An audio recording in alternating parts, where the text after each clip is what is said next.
आइए साथियों, तो आज हम आपको करंट के बारे में थोड़ी सी जानकारी प्रोवाइड करते हैं। सबसे पहले ये जानना होता है हमें कि करंट क्या होता है, करंट कैसे प्रभावित होता है, करंट प्रभावित होने का कारण क्या है। तो इसके बारे में हम डीपली थोड़ी एनालिसिस करेंगे यहाँ पे।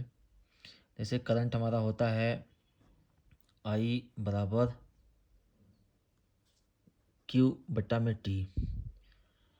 इसका मतलब ये है कि आवेश प्रवाह की दर को धारा कहते हैं। आवेश प्रवाह की दर को धारा कहते हैं। इसका मतलब होता है कूलाम पर सेकेंड। इसका मतलब किसी मटेरियल में प्रति सेकेंड प्रवाहित होने वाले आवेश की जो दर होती है उसी को हम धारा कहते हैं। इसका एक मात्रक एम्पियर भी होता है, एम्पियर। इस पर काफ़ी न्यूमेरिकल आते हैं, अच्छे न्यूमेरिकल आते हैं।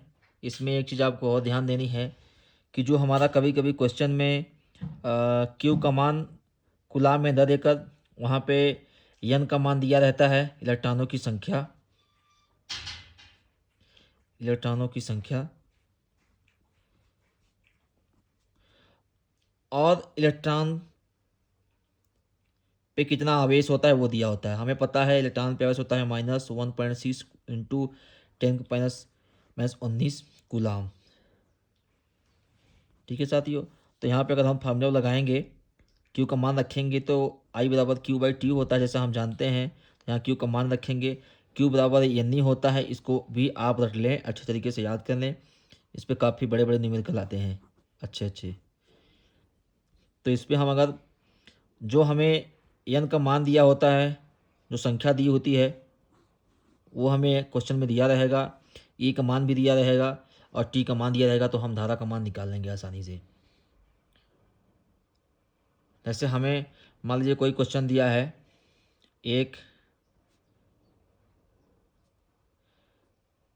कंडक्टर में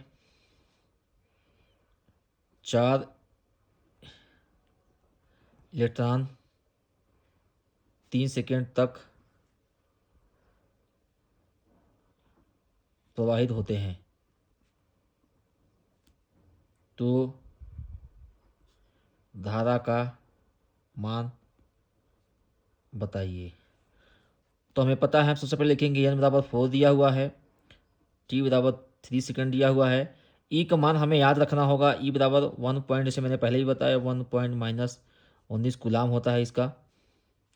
तो अगर हम यहाँ पे आई बराबर लगाएंगे, यानी बटा में टी, एन का मान 4, ई का मान 1.6 इंटू 10⁻⁻19 बटा में 3।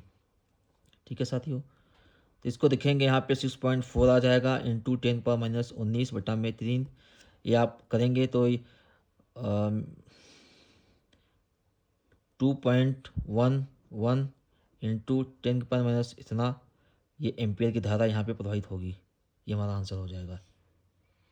तो ऐसे ही आप सारे क्वेश्चनों को अच्छे से कर लीजिए, याद कर लीजिए। दो बात हमें और ध्यान रखनी है कि जो हमारी धारा होती है वो मेटल में यानी कंडक्टर में आसानी से प्रवाहित होती है।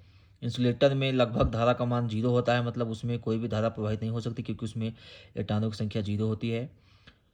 उसी प्रकार अर्धचालक, मतलब जो चालक और कुचालक के बीच के मटेरियल होते हैं, उसमें भी धारा प्रवाहित होती है, लेकिन कंडक्टर से कम होती है और इंसुलेटर से ज़्यादा होती है। इसका मतलब कुचालक और चालक के बीच के धारा प्रवाहित होती है, उसको भी हम आपको नेक्स्ट लेक्चर में बताएंगे।